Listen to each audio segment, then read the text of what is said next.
C'est-à-dire qu'il y a véritablement en France une chasse aux sorcières pour tout universitaire qui essaye de parler de ces sujets.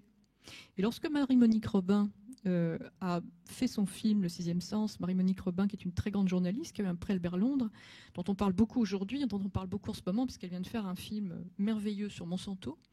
Lorsque Marie-Monique m'a contactée, je crois autour de 2001-2002, pour réaliser Le Sixième Sens, quand je lui ai dit qu'elle allait avoir beaucoup de mal, que ça allait être très compliqué, qu'elle se heurterait à tout un tas de refus, elle m'a avoué qu'après, elle avait pensé ce que moi j'ai pensé de mes premiers interlocuteurs, c'est-à-dire qu'elle s'est dit, Maud Christine, elle est parano. Bon, au bout de 2 ans, 3 ans d'enquête, je ne sais plus combien de temps a duré ce film. D'abord, il y a une première chose, c'est que les démonstrations que j'ai accepté de faire, ces démonstrations, nous avons été obligés de les faire à l'étranger, notamment à l'université d'Édimbourg, où nous avons été reçus merveilleusement, je dois dire, avec un grand département qui a un grand département de parapsychologie. Également à Chicago, où le professeur Norman Dunn m'a également reçu, mais nous n'avions personne en France. Il n'y a pas aujourd'hui 1 euro de crédit donné dans la recherche en parapsychologie en France. Donc quand on veut monter des protocoles d'expérimentation avec des scientifiques, on est obligé d'aller à Édimbourg, à Chicago. Voilà. Quand même intéressant. Bon. Donc, les conséquences de cette autarcie, les conséquences de ce refus, elles se situent où ? Elles se situent dans une marginalisation de la voyance, et elles se situent aussi véritablement dans l'impossibilité d'exercer, enfin dans l'impossibilité, dans la grande difficulté d'exercer, dans la mesure où sous le nom, chaque fois que vous voyez écrit le nom voyance, derrière il y a autre chose. Vous voyez, en ce moment sur Internet, c'est une épidémie. Une épidémie de sociétés qui proposent finalement d'acheter de la parole prostituée. Hein. Alors, moi j'ai envie de dire, parce que j'avais monté une association qui s'appelait Delta Blanc en 90, avec une astrologue remarquable qui s'appelle Chantal Hurtaud-Mignon, parce que dès le début de mon exercice, je me suis rendu compte que vraiment c'était pas possible sur le plan éthique. J'avais rien compris. C'est-à-dire que moi je pensais que c'était les voyants qui étaient très méchants, et puis pas du tout.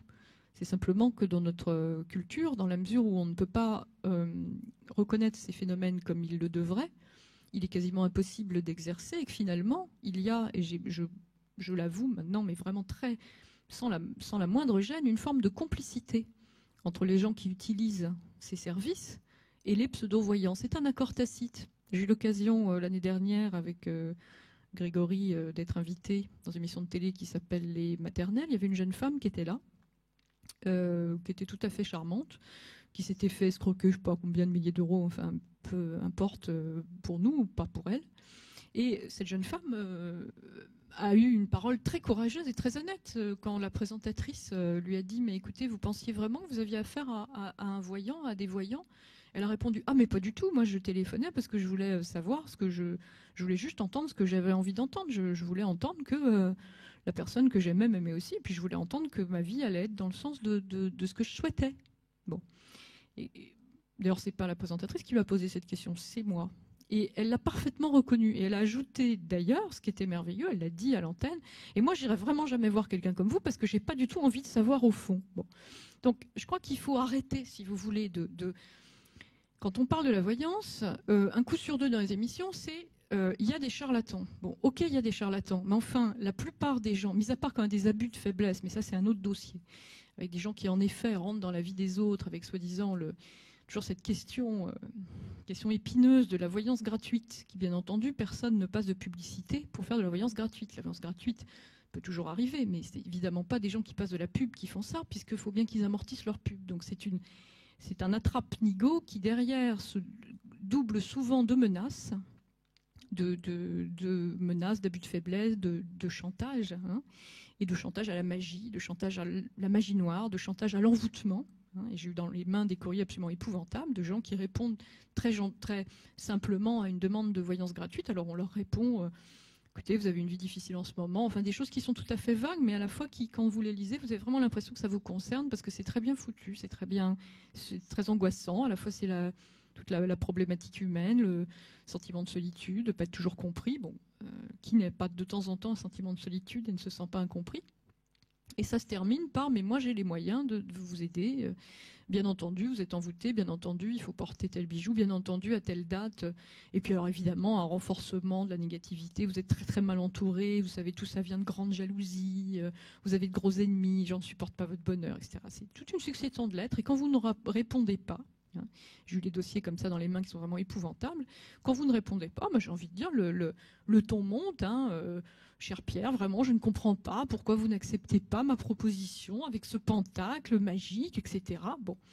Et ça se termine en général par l'année qui vient va être vraiment très très très noire, vous risquez de tout perdre. Bon. Alors, évidemment, ces pratiques sont absolument détestables. Bon. Évidemment, il y a des gens fragiles parce qu'ils sont fragilisés socialement et intellectuellement qui peuvent être victimes de ces pratiques. Mais, majoritairement, quand en tout cas dans notre culture, quand vous lisez des annonces du type Madame X, grande voyante, connue dans le monde entier, 24 heures sur 24, par téléphone, bon, j'ai tendance à penser, ce qui ne veut pas dire qu'il ne faut pas se battre pour les 10% des gens qui ne pourraient ne pas avoir suffisamment de discernement et d'éducation pour en être victimes, mais j'ai tendance à penser que 90% des gens qui utilisent ces services savent très bien ce qu'ils font et savent très bien ce qu'ils achètent, comme le savait très bien cette jeune femme lors de l'émission de télévision. C'est-à-dire qu'à un moment, ils ont besoin d'entendre une parole qui va dans le sens de leur désir. Exactement comme un monsieur, quand il va au bois de Boulogne et qui tombe sur une créature qui lui dit « Tu viens chérie », il ne va pas après porter plainte au commissariat en disant « Je ne comprends pas, elle m'avait juré qu'elle avait des sentiments pour moi ». Bon, c'est ridicule. Bon. Donc, le problème de la voyance n'est pas le problème du charlatanisme. Le charlatanisme, il provient de l'impossibilité qu'il y a à considérer ces phénomènes comme ils sont, à les étudier et à les valoriser dans notre culture.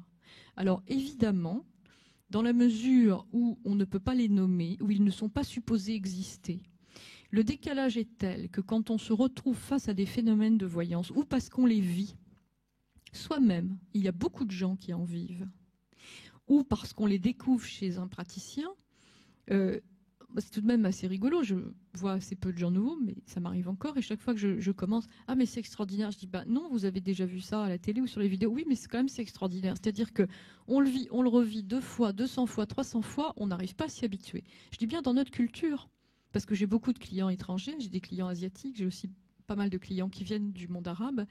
Et je dois dire que, je suis désolée de dire ça pour vous ce soir, mais c'est vraiment formidable de travailler avec des gens qui vivent dans des cultures où ça ne fait pas question. Parce qu'il y a une... Bon, il n'y a pas vraiment d'émerveillement. Bon, à la fois, ils sont très exigeants, ils ont bien raison, mais il y a une telle habitude qu'il y a une très très bonne pratique. C'est-à-dire qu'on sait ce que c'est, on sait ce qu'on doit en faire, on sait les questions qu'il faut poser, on sait ce qu'on doit dire. C'est complètement intégré. Vous voyez, c'est complètement intégré. Quand j'ai eu la chance d'être reçue à Dharamsala, j'ai vécu peut-être les 15 jours les plus formidables de ma vie. Bon, déjà, c'était extraordinaire d'avoir la chance d'être reçue par Nechung, par le voyant du Dalai Lama. Ça a été possible grâce au travail d'une femme remarquable et de son mari, Françoise Botreau et Michel Gardet, qui ont produit ce film, qui l'ont réalisé. Et qui, pendant 2 ans, ont travaillé sur ce projet avec le bureau de sa sainteté, parce que, bien entendu, on ne peut pas approcher Nechung comme ça. Et lorsque je suis arrivée à Dharamsala, j'ai été en contact avec une culture pour laquelle il n'y avait pas de problème. Comment vous expliquer ? C'est complètement à l'inverse d'ici. Ici, c'est quand vous pensez que ces phénomènes existent, que vous passez pour un dingue. J'ai envie de dire, dans une culture comme ça, un petit peu comme en Afrique, c'est si vous dites que ça n'existe pas, alors là, on se moque de vous parce que vraiment, vous êtes un ignorant, quoi. Bon. J'ai eu la chance à Dharamsala de vivre une très belle expérience de voyance avec une consultation qui m'a été faite